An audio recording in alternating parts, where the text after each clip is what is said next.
Welcome back to the Young Turks. Anna Kasparian and Richard Eskow with you. It's Carmageddon Eve in Los Angeles. And boy, is it going to be an interesting one. It's already horrible to drive in Los Angeles. It is. We actually have a great video, a Taiwanese animation about Carmageddon in Los Angeles this weekend. I can't wait to show you guys that later in the show today. But first, I have a quick announcement on our show. We actually hit a milestone, 500 million YouTube hits, 1 million in revenue. TYT is blowing up. See what happens when I guest host? I know. There Richard comes in and all of a sudden, boom, bada bing, bada boom. Like, hey, we're huge. I can bring it. I told you, I bring it.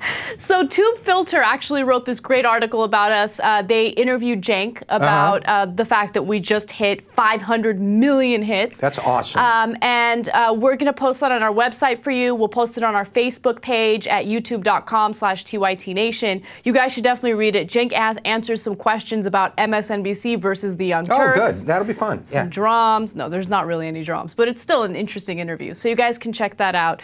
Also, a lot of people have been freaking out and asking about Cenk. Just so you know, Cenk will be available. He'll be back on Monday.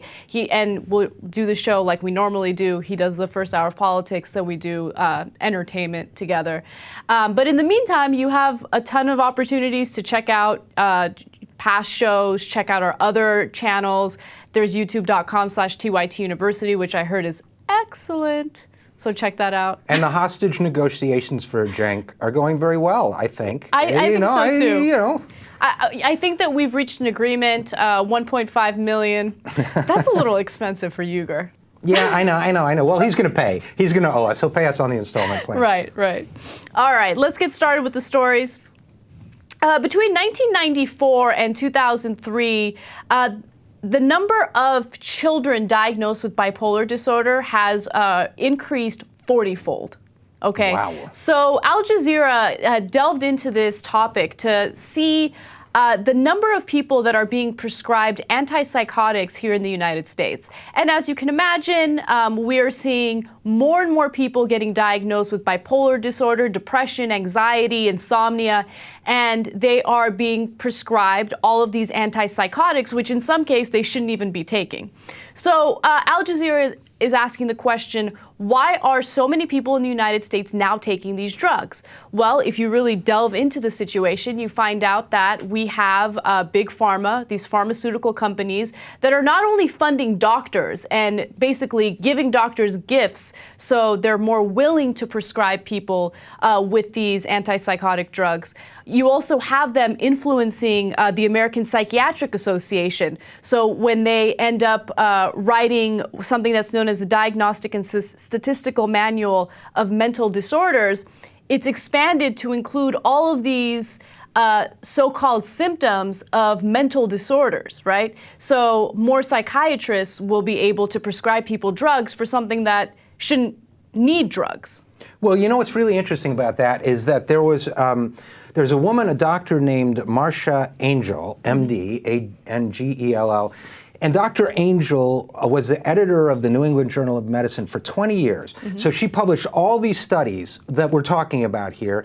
And she said after she retired from the New England Journal of Medicine that having done the work she did and read all these reports for 20 years, all of which were funded by the drug companies. The studies were funded by the drug companies. The doctors were paid by the drug companies. That she said she no longer trusts any of these studies. Right. Any of them. That we now have a situation where the drug companies are telling doctors not only what to prescribe, but what diseases to attach to what symptoms. Exactly. And isn't some of it just normal life? I mean, you know. People are being prescribed antipsychotics for insomnia. Yeah. I mean, all of a sudden you are, instead of seeing mental disorders decreasing in the United States, you're seeing more and more people being diagnosed with these mental disorders. Why is it? Are more people being born with mental disorders? Are more people developing mental disorders? Hell no. It's because Big Pharma is looking to make money. So they're doing whatever they can to convince doctors to prescribe this medicine. They're doing everything they can to change the DSM, the Diagnostic and Statistical Manual on Mental Disorders. So more and more doctors can look at these symptoms, this huge, wide variety variety of symptoms and say, oh, this person who has insomnia, maybe they also have some other mental disorder. Let's prescribe, you know, A, B, and C. There's a new book out called something like History of an Epidemic, and he talks about depression. But he says that, you know, if you look at the studies of antidepressant medication, that they maybe get 31% of the people better. If you look at talk therapy for people that are depressed, they get like 32% of the people better. So they're really not helping. And look, you know, obviously some people need medication and all of that. But yeah, this is a whole scandal. I mean, the sarcastic part of me, I'm reading this and I'm thinking, well, I see a business opportunity. You know, that I could be a television reviewer of these medications. The Zyprexa has not quite the same bouquet as the Abilify, but really the situation is tragic because you're talking about kids who, first of all, you're talking about kids who are being, God knows how physically changed by all of this and mistreated. And then for kids and adults, whatever their real problem is, isn't being cured because they're relying on these medications that aren't going to do the job or do the job at a terrible cost by zoning them out, turning them into zombies, as it says here, or you know, they call it flattening affect, where all of a sudden you're not as happy as you used to be when you're happy, and you're not as sad when you're sad, but you're not really living 100% of life. If there's a way to get around it, you should be able to get around it. And this is such a corrupt system of drug companies doing this to the doctors. You know, last thing I'll say about this, there was a study, because you know I do the healthcare stuff a lot. There was a study, state of Minnesota required all the doctors in that state to disclose how much money they got from drug companies. And it was, and this is just one state, and it was a major embarrassment because it turned out that some of these doctors who were considered national experts on depression or psychosis or insomnia had gotten $600,000-$700,000 from the drug companies a year sometimes to be their experts, to write the studies, to go around lecturing. It's a broken system. Oh, of course it's a broken system. And just going back to what you said about talk therapy has been proven to be more successful in curing people with mental disorders than just prescribing people prescription drugs. The prescription drugs are essentially like a Band-Aid.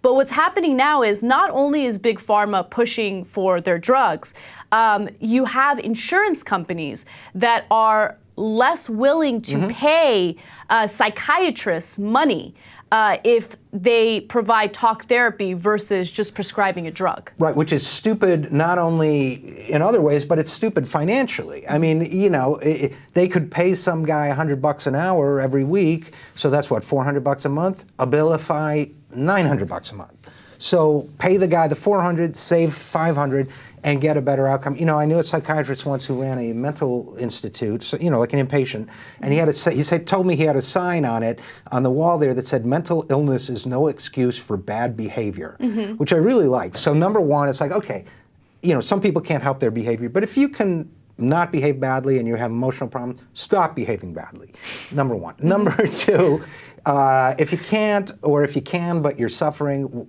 we don't want you to suffer, go see somebody who'll talk to you. That's what I think the lesson of this story is. Absolutely, absolutely, because prescription drugs are a Band-Aid. You know, we're not seeing these people getting cured, and I think that that's the worst part about this. And as you said, just knowing that these kids, these little kids, are getting diagnosed with bipolar disorder, it's horrible. when in reality they're not bipolar at all, it makes me sick to my stomach. People who are involved in pharmaceutical sales have no soul. Yeah. No, you don't. You don't. I'm sorry. If you're pushing drugs like this to doctors, if you are offering doctors money to prescribe drugs like this to people. There's a great word that they use in health economics, iatrogenic. And iatrogenic means a health problem that's caused by a physician. And the worst is not just that these drugs are Band-Aids. The worst thing about it is they make the person sicker. Exactly. So. Right. Now, there's this huge question about corporations and what we should do when they're involved in culture wars. Okay, there was this great article written by Nicole Neurolius, and she's from the Religion News Service. And she asked the question of whether or not we should support corporations or even small companies that use money or fund politicians that disagree with our own political beliefs, okay? So she gives a couple examples. There's Curves, which is the gym for women. Curves actually donated money to an anti-abortion group.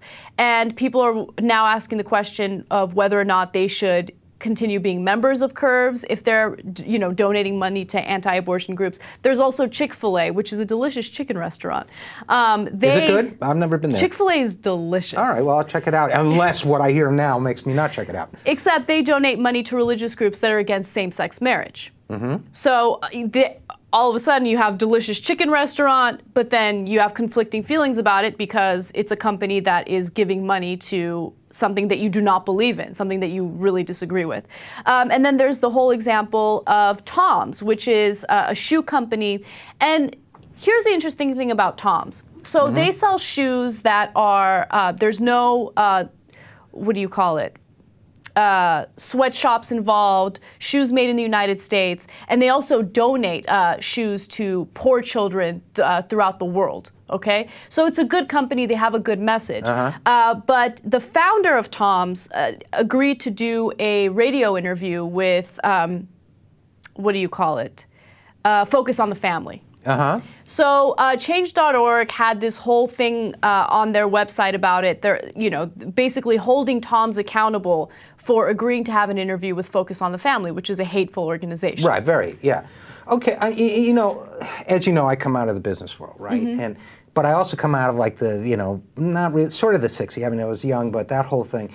Back when there was this big split, the hippies and then the straight people, right? And the hippies hated the straight people, and the straight people hated the hippies. Colonel Sanders of Kentucky Fried Chicken was still alive. He was an old man, and he's a Southerner, and you figure he's probably very right-wing and all that.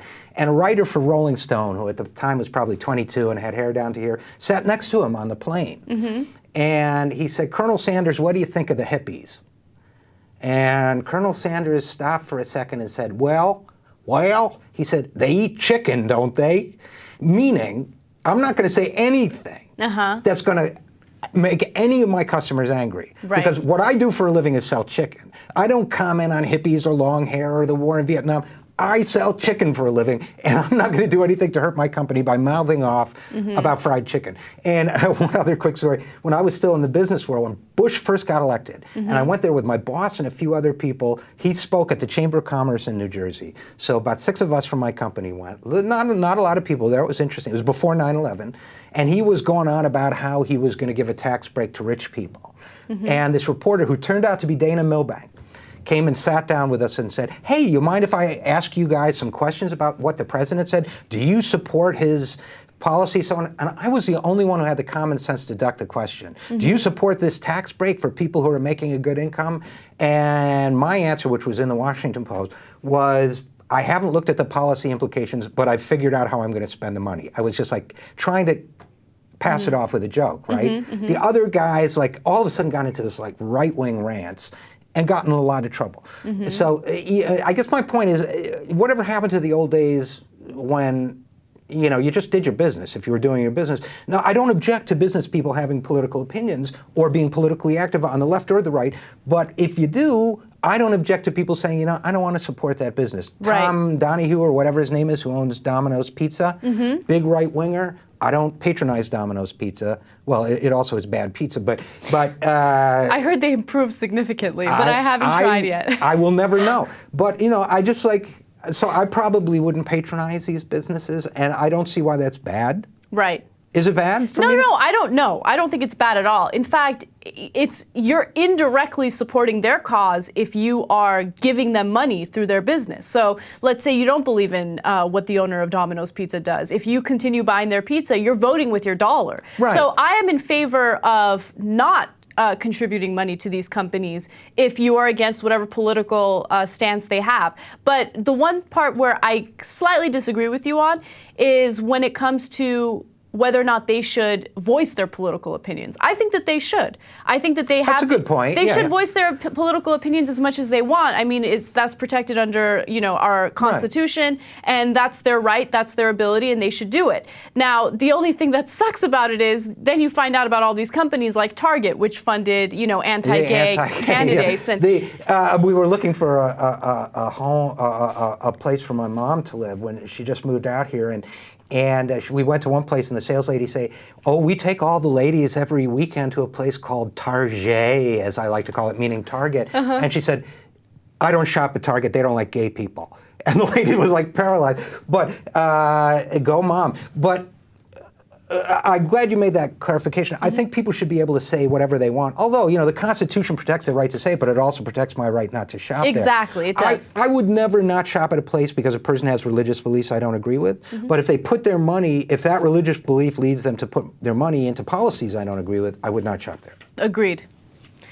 26-year-old Sammy Blackwell from Oklahoma was attacked by a woman because she was accused of looking like Casey Anthony. The woman who attacked her said that she looked like Casey Anthony. No, but she was attacked because the woman thought she was Casey. Yeah, right. Exactly. The woman thought that she was actually Casey Anthony. Now, we have a local news report on this, and it explains exactly how she was attacked and how scary this situation is. By the way, she's not the only woman in the U.S. who has had this type of experience since the Casey Anthony trial. Let's watch the video. Just days after Casey Anthony was acquitted in her daughter's murder over in Florida, an Oklahoma mother says one woman's outrage over that verdict nearly cost her life. Samay Blackwell says a crazed woman tried to kill her just because she thought Blackwell looked like Casey Anthony. Lacey Lowry has her harrowing tale of survival tonight. I left about 10:30, 10:35. Samay Blackwell hopes she never hears this again. It's like, you look like Casey Anthony. I'm like, okay. She doesn't think it's funny after what happened July 8th. Blackwell works at this convenience store and says Shireen Nally came in that night around 10 and looked very suspicious, then left after buying gas. And I just couldn't keep my eyes off of her. Samay got off work at about 10:30 that night, came outside to get into her vehicle, which was parked on the other side of the building. I began to back out and looked, and I could tell she was staring directly at me. I could almost see the white in her eyes. I proceeded to pull out of the parking lot, and she was right behind me. Blackwell drove a few miles and says Nally suddenly rammed her van into the back of Blackwell's truck. I said, oh my God, help me. She pulled into this parking lot to get away. She hit me again, causing my vehicle to flip 2.5 times, landing on this driver's side. And I just lay there playing dead. Blackwell's mother says she'll never forget her daughter's reaction. I got to her, she was crying, she was shaking. She says, Mama, this lady thinks I'm Casey, Anthony. She tried to kill me. Police chased Nally and arrested her for assault and battery with a deadly weapon. Nally told police she was trying to save the children. She said that I was trying to hurt babies, I was killing babies, and she was going to stop it before it happened again. She could have taken me away from my family, my daughter. And her daughter is also named Kaylee. The only thing Blackwell says she has in common with Casey Anthony. Well, I don't look that much like her, so what about people who actually do look like her and live closer to Florida instead of Oklahoma? What's going to happen to those people? Lacey Lowry, News on 6 tonight. I really hope that Brad Pitt never does anything evil because people confuse him and me all the time. And if he does something evil, I'm going to be afraid to go out, frankly. So, Brad, stay on the straight and narrow, boy. Okay. And by the way, I think she does look like... A little bit. I mean, they just both look like skinny white girls with dark hair. Yeah, you know what this Sammy Blackwell ought to do? She ought to dye her hair. By the way. It's Samay. Okay. Well, Samay ought to dye her hair. That's what I think. A little. Or people should not be crazy and attack. Even I'm if trying to come up with a realistic solution. Right. I know. But it's amazing how many people want vigilante justice against Casey Anthony. People are so outraged and angry by it. And don't do that to yourself. You're going to end up in jail, okay? The vigilante justice is going to backfire. So, and by the way, this woman was on drugs, okay? So she wasn't in the right state of mind. Imagine that. But there are people out there that are, trying to get justice themselves, and that's scary. Don't do that. You're going to get yourself into a lot of trouble. There was a man by the name of Casey Anthony, by the way, who was in all of these news reports because people were harassing him on Facebook. He was getting like 300 friend requests. And, when you send a friend request, you can send a little message. Right. And he said, they would have all these hateful messages, these death threats. And he was like, look, I'm not Casey Anthony. He's like this black dude. Not that, yeah. Well, hey, okay, here's something really crazy. What if Casey Anthony didn't kill her little girl? What if she just accidentally died or whatever? I mean, I don't know. You know what? I didn't follow that case. There's just enough going on in life that it looks like it's a horrible miscarriage of justice, and she lied, and her mom lied, and they're a monstrous family. But you know what? Injustice happens. Injustice happens. The level of stupidity in this country is overwhelming. The chick isn't even out until Sunday. Oh, Casey Anthony's still in jail, from if I remember correctly. Yeah, I wondered about that. She's not even out yet. Yeah, but I was wondering about that because I heard that she wasn't getting out right away. Why would they leave her in jail if she just got? There was something about finishing up at least some. She's serving the time for what she was convicted of, lying to police or something. Right. Okay. So I've been following it strictly enough to see the way the media reacts, or the way actually Nancy Grace reacts. It's just funny. Like it's not. That's the only funny part of this whole story is the way she's reacting. But she's inciting people like this to do stupid things. People are listening to her up to a point. They won't even listen long enough to know that Casey Anthony's even out yet. And then when they talked about how Casey Anthony's talking about getting some kind of change her look so she won't get attacked, then and look at her doing this now. I was like, well, dude, you incited everyone against her. I know. This is probably going to lead to them having to not televise or talk about cases anymore, because they sway the whole population. Well, or just make Nancy Grace shut up. Because Nancy Grace drove that lady to suicide. You remember that? It's like Nancy Grace thinks she has the right to pronounce everybody innocent or guilty. That's not right. Nancy Grace, and this woman was probably listening to Nancy Grace while she was high. Yeah. It's like, well, I understand you might need to medicate yourself to listen to Nancy Grace. This is just not right for Nancy Grace to be going around, whipping up a frenzy against people. It's just not right. Nancy Grace is a definition of sensationalist. I mean, that's her whole appeal. That's why she has a following. That's why she has an audience. She'll take a situation and she'll blow it up to the point where people react to it. So you're completely right about that, JR. And I feel bad for Black Casey Anthony in the United States. Like, that poor guy's getting death threats. I feel bad for Samay. I mean, look at that. She got run off the road. Oh, I know. I mean, it's like, stop. Nancy Grace, please, dial it down, honey. Yeah, there's, I didn't know if this was a joke, but there's a video on YouTube where it's Grandpa gets mad, or this old guy gets mad as he watches the verdict of Casey Anthony. Mm-hmm. And it's a video, he's looking at the TV. It's a crazy looking old man. And when I saw it, I think some people are considering it as a real reaction. He just lost his shit. And I looked at it and I was like, I think it's a joke because there's a series of videos from this guy. It's the Angry Grandpa or something. Mm-hmm. If we can bring it up, but it's one of them when he watches the verdict. Mm-hmm. I think it's how a lot of people reacted. And even if he was joking, it's illustrative of how it is. If we can find, I don't know, if we do, we'll do it later. But it's obvious the way people are in the country now, and they know nothing else is going on. Let's do this. Let's take a quick break. We'll come back with that video, and then we'll do some more stories. Or we'll play the video right now. Let's watch. Notice of appeal. Fuck her, man! Goddamn! Right to appeal. That bitch. If she decides. Well, I wonder what the fuck Kelly gonna get. She don't get nothing. But it will be yours. Kelly don't get nothing. I'm a goddamn piece of shit mother that didn't even love her enough to take care and protect her own goddamn kid. I hate that fucking bitch. You should have fried like a goddamn egg.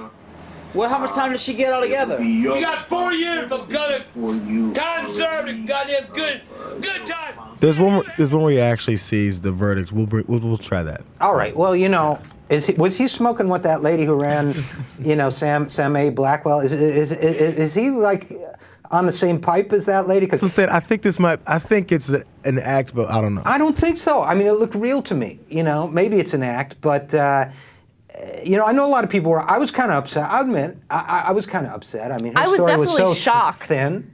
Yeah, I was totally shocked. But see, this is what happens. Everybody watches CSI now, and they want the solid proof. In the old days, it's like, circumstantial evidence was enough. But now people want the forensic evidence. And prosecutors are saying you can't convict anybody. Even people who are obviously, forgive me for saying the civil libertarians, pretty obviously guilty. You can't convict anybody unless you've got like Richard Belzer showing up, or whoever with the vial of, you know what I mean? And if unless there's video of her doing it. Right, and that's never going to happen. So. Anyway. All right, let's I'm sorry. This is just a little piece of it. It's 3 minutes long, but we won't do it. They're reading the verdict, and he thinks what's going to happen happens. Okay.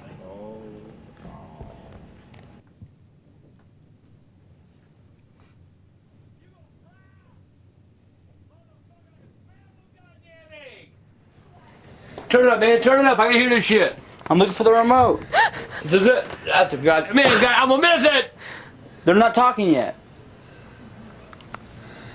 I want to hear this bitch fry! Fry, bitch, fry.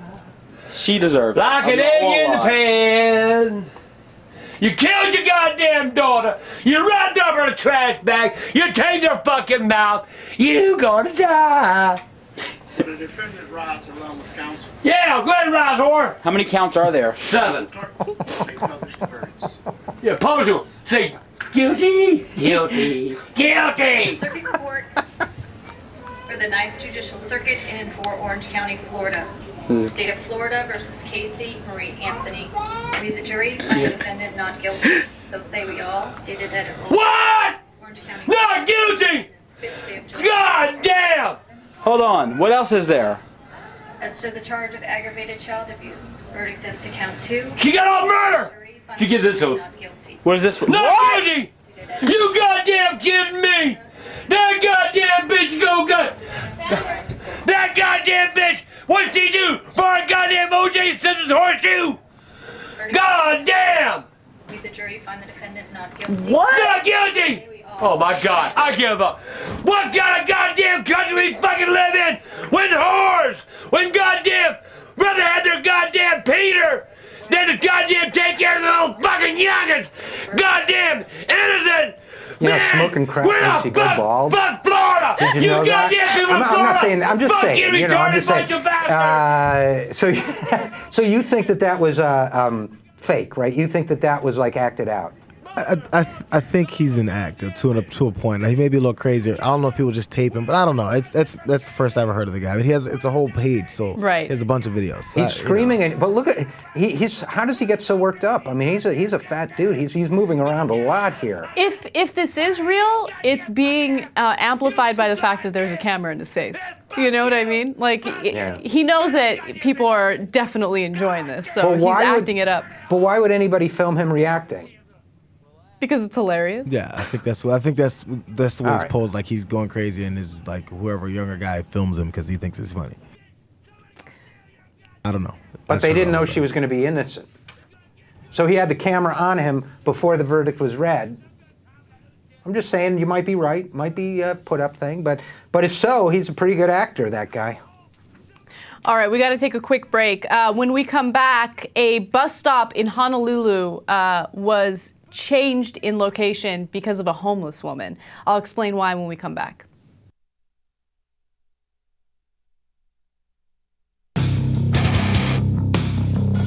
Welcome back to TYT. Anna and Richard with you.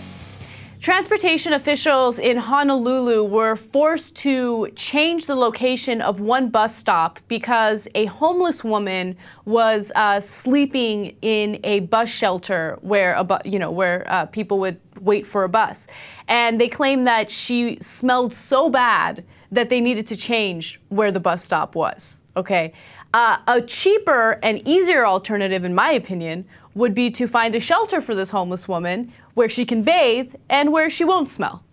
Well, see, that's the thing. You know, I mean, nobody here is saying, why don't we have places for the homeless to live? And this goes back to, you know, I'm so old that I actually remember when there were almost no homeless people. When homeless people were really unusual. And when homeless people got to be really common was under Ronald Reagan. Because Ronald Reagan cut the mental health budgets. And when he cut the mental health budgets, that's why there's so many mentally ill homeless people. And they do surveys, and a majority of homeless people, at least the last one I saw, which was a few years ago, are mentally ill. Are you saying that the Republicans' idol was actually a bad guy? Yes, and I am. And not only that, but although I met Nancy Reagan and she was very nice, but yeah, it's funny, nowadays you get a story like this, and nowhere in there does it say the solution is that we should live in a country that doesn't have homeless people. I mean, I know. I'm not saying build her a 3-bedroom house. I'm saying, why don't we get a place for, you know, It's just such a stupid way to supposedly solve this situation. Moving an entire bus stop 50 feet in a different direction just so you don't have to deal with this homeless woman is so dumb. So what's going to happen to all the other bus stops where homeless people hang out? By the way, what she was doing is not illegal. You know, we have loitering laws in, you know, some parts of the country, but apparently in Honolulu, it's completely legal for her to stay and live in a bus shelter. So she was there for over a year, and, you know, transportation officials were like, oh, we don't know what to do, so we're just going to move the bus stop. Well, what's to stop her from walking 50 feet down the road and sleeping in an Uber? Exactly, that's the point. Why don't you really really solve the problem by helping this woman. I'm not saying put her up in a mansion. I'm saying find a shelter where, she can bathe, where she can get some food, where she can get taken care of. And that's a little better than just moving the bus stop This is what else I wonder, though. Well, I don't know. We don't know the situation of what they tried. Maybe she didn't want to go anywhere. Right. There are people like that, sure. But if you don't want to go anywhere, there's something wrong with you. You know what I'm saying? The people who don't want to go anywhere have a little problem in the head, and that goes back to Reagan cutting the mental health budget and putting all those mentally ill people on the streets. You're not right in the head if you want to live in a bus shelter for a year. There's something wrong with you. And I get that the smell is really, really, really bad. I worked in a building where homeless people would sleep there at night, and they'd use it as a bathroom too, and the stairwells. I mean, it was bad. But you know what? Part of me says, yeah, let her stay there. Let people experience the bad smell until they decide to vote for people who don't believe that it's okay to have homeless people living all around your town, that maybe they ought to build a shelter or two, put up with the smell until you get wise and fix the real problem, which is we let people live on the streets in this country. How about that? I agree, but I mean, to move them is hard sometimes, I think. Oh, yeah. And then, a lot of times you will see it if everyone's probably experiencing one in LA. Sometimes people are just a little off, and you're like, man, you wonder how sometimes they cross the street without getting hit because they sometimes don't. Yeah. Well, sometimes they do get hit. Yeah. Well, Santa Monica's, they're just like all over the place. Yeah. A Republican state representative in Tennessee by the name of Julia Harley carved her initials into a state house desk. Classy. She's a 29-year-old freshman, and she apparently got extremely bored during a meeting, and at 1 a.m, she admitted to carving her initials into state property. Classy. Did she not realize that being a freshman legislator is not like being a freshman in high school? I guess not. But what's she going to do next? I mean, is she going to put like Justin Timberlake stickers on her notebook? I mean, what kind of childish behavior is this? I don't know. It's the last thing that would cross my mind anywhere. Oh, hold on here. You left out the key part of this story. In February, she made waves by expressing that her success and politics and business stemmed from her time working at Hooters restaurants. Now, you buried the lead on this story. In an article for Hooters magazine, she wrote, "I have taken quite a bit of flack from the public at large during my run for the State House in Tennessee for being a Hooters girl. If I could make it at Hooters, I could make it anywhere." And every bill that she submitted, she's ended her speech by saying, "Do you want onion rings with that?" See, you left off the big piece. Does she really say that? No, she didn't say the onion rings thing. Come on. I'm like, wait a minute, I didn't read that. Come on. Whatever, guys. Whatever, okay? Try our new buffalo wings special while you're here at the legislature. You'll love it. I thought you were messing with us. No, totally. No. Hooters girl. We're talking about Anna. About what? Anna. Thinking that I was... No, come on, dude. Yeah. She was there. I was. Come on, you were messing with us. I was messing with you guys. Thank you. See? Please. Just say it. Can I tell you about our delicious... Can I tell you about our delicious appetizers before we go on? Sure, tell me. Okay, no, let's go on. All right. A recent Gallup poll found that 40% of Americans would prefer to have a son rather than a daughter if they can only have one child. Only 28% of Americans in the poll said that they would rather have a daughter. The rest said that they don't care, they don't have a preference, which is fascinating. Nearly 50% believe that or would like to have a boy as their only child.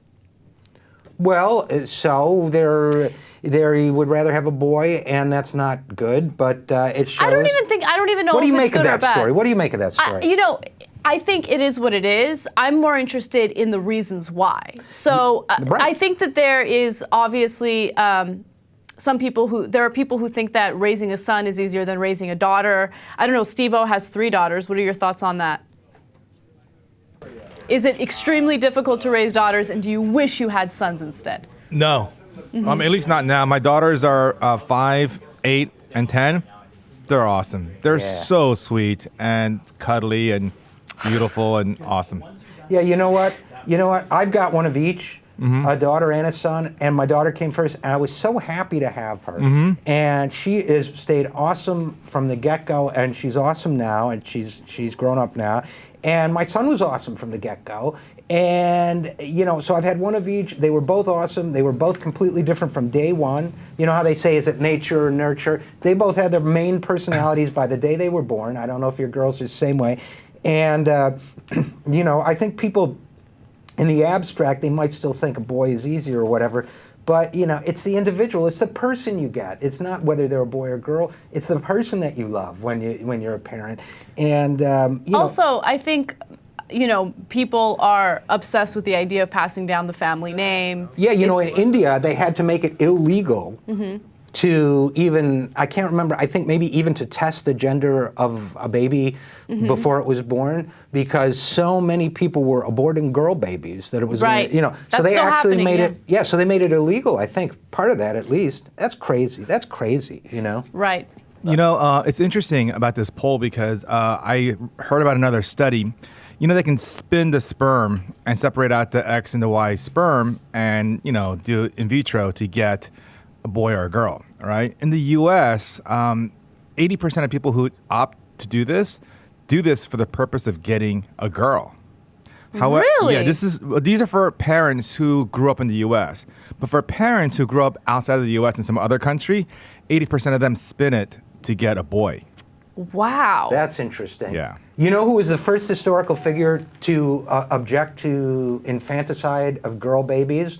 And this is going to convince all the people on the right that I really do believe in Sharia law, but it was Muhammad. Muhammad was the first one, because they used to murder girl babies in ancient Arabia. Muhammad was the first one to say, stop it. And to say that on the judgment day, the girl babies will cry out from their graves for what crime were they murdered. So that's an interesting little historical fact there. What do you think of that? Are you fucking with us, RJ?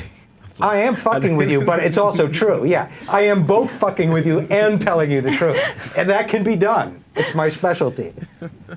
By the way, I told my dad that when I get married, I want to keep my name, right? And yeah, I think Anna's a very nice name. It was, no, my last name. I know. You know. And it was like it was the proudest moment of his life. In really? fact, That's it sweet. really was. It was ridiculous. I'm like, really.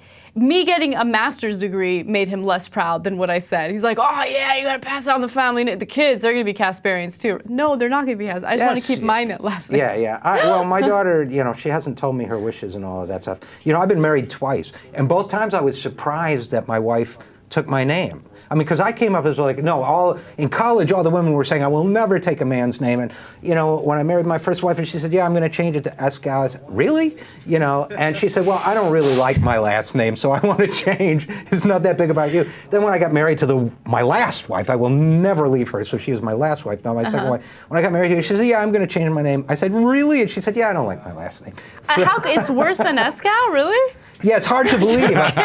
Well, my first wife's last name was Myers, which I don't think is that bad, but she was ready for a change. Janet's last name was Charmatz. Oh, it's pretty bad. Yeah, it's bad. So, and then she had taken the name of her first husband, and I guess she didn't want to go around. The one thing I didn't want, where my male ego did come in, is I didn't want her to have another man's last name, and that's... Oh, hell no. You know, I don't mind if she went back to Charmatz, but understandably, even Escal wasn't, oh God, she's going to kill me. Escal even wasn't as bad as that. Plus, maybe she loves me, I don't know. You know what's really funny is that I have a friend who is Indian, and he said that in certain parts of India, when daughters are born, the parents don't really give the daughters a name. It's just some kind of like goofy thing like Bibi, Bobo, or whatever. And then when the girl gets married, the husband gives her name. So he's like, okay, your name will be Anna. Or whatever it is, and that's then she a also long takes wait for a name, though, right? Yeah, well, they don't wait that long. They wait, I don't know, 16, 18 years, maybe even less. What do they call her in the meantime? Yeah, hey, you? They call her Bibi like BB, Bobo, or just Boo, whatever. Hey, girly. I mean, it's hey, kid, whatever. Hey, kid, get me a beer. It's weird. Hey, honey, would you get me a beer? And also, that is a weird cultural in thing. South Korea, doctors are not allowed to tell the parents the sex of the baby during OB-GYN visits. Because they often abort if it's not a boy. Same thing in India. That's what I was talking about a few minutes ago in India. Same Right. thing. Yeah. And that's terrible, you know. obviously we need the Prophet Muhammad to step in on this situation. And I'm not really fucking with you when I say that. I'm fucking with Cenk. We got to get him back here. All right, let's move on to the next story. A Belgian court has acquitted a man who was accused of sexual assault. He was accused of fondling a 9-year-old girl, but the reason why he was acquitted was because he claimed he was sleepwalking when the sexual assault occurred. Now, as I mentioned, this is a Belgian court. However, a very similar case happened in the United States last year, where a man from Illinois was sleepwalking and he sexually assaulted a woman. And since he was sleepwalking, they let him go. You know, the sleepwalking gambit doesn't even work on my wife. And what have you done while you were sleepwalking? Nothing. I'm just kidding around. But, you know, look, and I shouldn't because it's a very serious story and sometimes I'm too flippant. But I do not think that that is a reason to be held not guilty. Agreed. I think if you, honestly, and I'm serious now, if you have the kind of dreams and the kind of mind where you could do something like that even in your sleep, I think you should be found guilty, and maybe the sentence is some kind of treatment to prevent you from doing it again. But I do not think you should be let free after you've done something like that. First of all, because you never know if the guy's lying. I mean, I think it's a shaky defense, but even if he were, he's done something wrong. I mean, you know, you've got to say at some point, we got to make sure this guy doesn't do it again. Right, I agree with you 100%. I think that, first of all, he must have had amazing lawyers because it's a very shaky defense, and I don't know how far you have to go to prove it, but apparently they were successful in proving it not only in a Belgian court, but also in the United States. But regardless of whether or not this person is found sleepwalking when the situation happened, yeah, you have to get this person help so it doesn't happen again. This is obviously something that could easily occur again if the sexual assault did take place when the person was sleepwalking. So I would love to know how it's proven. How would you prove it exactly? It's well, that's why I'm saying you must have amazing lawyers. See, you don't have to prove he was sleepwalking. You just have to raise a reasonable doubt that he wasn't. So the burden of proof is on the prosecution. But even so, you know, if no one's arguing, which it sounds like, no one's arguing that he didn't do it. They're just arguing his condition when he did it. You should, you know, I think the judge and jury in these cases were sleepwalking when they came to their verdicts. That's what I think. You know, they should have been tougher. No, I totally disagree with you guys on this one. Let me have it. Look, for certain crimes, you got to have you do the act, and you have to have the mens rea. You got to have the bad intent. Right? You are right. Absolutely right. If you're sleepwalking, you have almost neither one of those. You certainly don't have the mens rea, and you're not even voluntarily acting. You know, if I take JR's arm and use his arm to punch Jesus, JR didn't do it, right? No, but I mean, this is in some ways similar because he's not conscious. I mean, if he weren't. But counselor, you have a good point, but I would say to you that when people don't have mens rea, when they're found mentally incompetent to stand trial, they're also remanded to the care of a psychiatric institution, right? So No, I agree with that part. I mean, you know, should he get counseling? That's fine. That's a different discussion. Should he be required to get treatment? I believe he should be required to get treatment. Well, if a psychiatrist says so, but not based on the court, right? But if a court-appointed psychiatrist said that this person's a danger to society, definitely. But I'm just talking the issue of guilt and not guilt, and whether this person should be part of the penal system. In this instance, assuming that he did in fact sleepwalk, it's ridiculous. But yeah, he shouldn't be put in jail. Well, I didn't say, but remember, I didn't say he should be put in jail. I said he should receive treatment. I think we agree. All right, we agree. Yeah, okay. Yeah. All right, we got to do Carmageddon because I promised you guys. So these Taiwanese animations are always awesome and they're always exaggerated, okay? But when it comes to Carmageddon, it is not exaggerated at all. Now, for those of you who don't know what Carmageddon is, in Los Angeles we have several major freeways, and one of them, the busiest freeway, is the 405. And the 405 will be shut down over the weekend for construction. They're widening the freeway. They're going to build an extra lane. So it's going to cause so many traffic jams that it's going to be Carmageddon, right? And they decided to report on this in Taiwan. Let's see it. Let's watch. 洛杉矶交通大瘫痪。洛杉矶这周末恐面临交通大瘫痪，因405号公路正在进行拓宽工程。这项工程将影响约50万名驾驶人，糟糕到甚至有人称它做交通大瘫痪。推特上很夯的名人们被要求要出来说说话，降低大家的误解。JetBlue 航空提出了一套便利的解决方案，却也同时很不环保。伯班克飞往长滩的机票要价$4，大瘫痪只会持续到周末结束。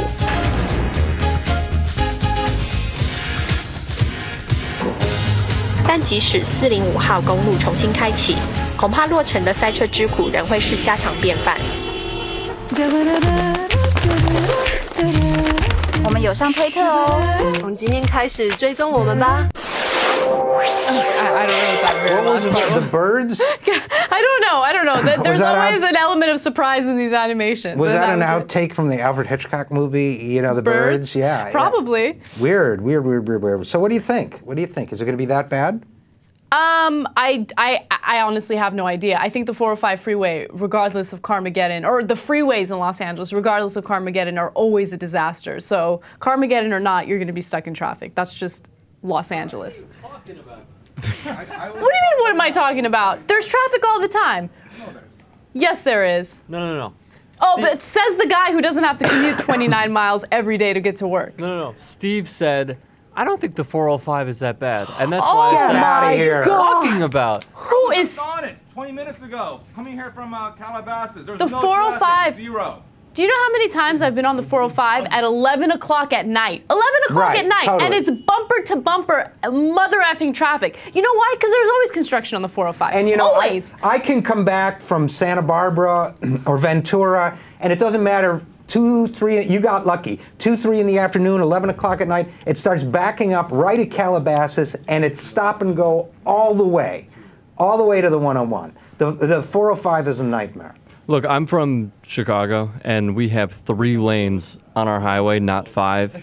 Exactly. And, I mean, I've never seen anything like this before in my life. It's literally at any time that you go on the 405, or at least that I go on the 405, and it's been on a Sunday. It's been on a Sunday. A Sunday. And it took me an hour and a half to get back. Okay, I'm sorry. I'm sorry this conversation has devolved this, but the thing is with the 405 is, and people that aren't from here hear that and go, oh my God, you're always sitting in like gridlock. Traffic isn't, there's always cars on the 405. Sometimes all of them are moving and you're going 65 miles an hour. Yeah, but I'm not talking But there's about a car only a car length ahead of you, but you're going 65 miles an hour. But I'm you're not moving, talking about but that there's day. always cars. That's the thing. Yeah, but I'm not talking about that time. I'm talking about the time when they're not moving. And that can be like any time. And that's from you know? 3 p.m. till 8 p.m. every day. Well, and sometimes later. Like on Fridays, it's later. You know, It starts early on Fridays. You know, yeah.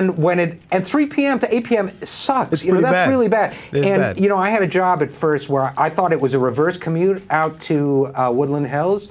I'd go at 6:30 in the morning, and it was lousy. It was stop and go. Just to give you guys an example, okay, today we started the show at 12 p.m. Pacific time, right? Do you know what time I got up today? 5 a.m. Do you know what time I left the house? 5:30 a.m. to be here by 6. Why do I do that? So I can beat the traffic. That's it's the that thing. bad. That's traffic time.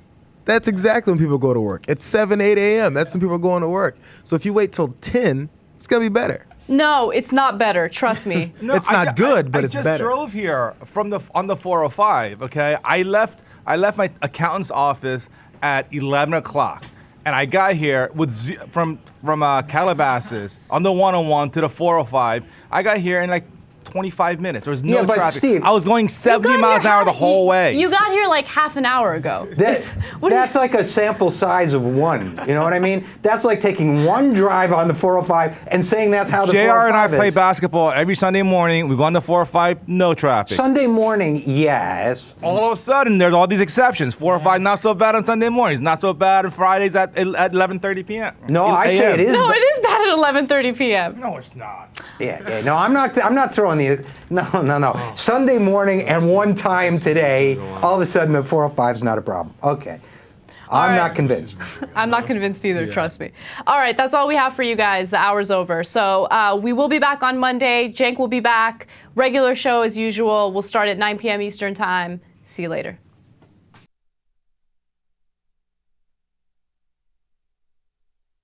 It's fun when it goes to a complete, brawl. I know. Crazy.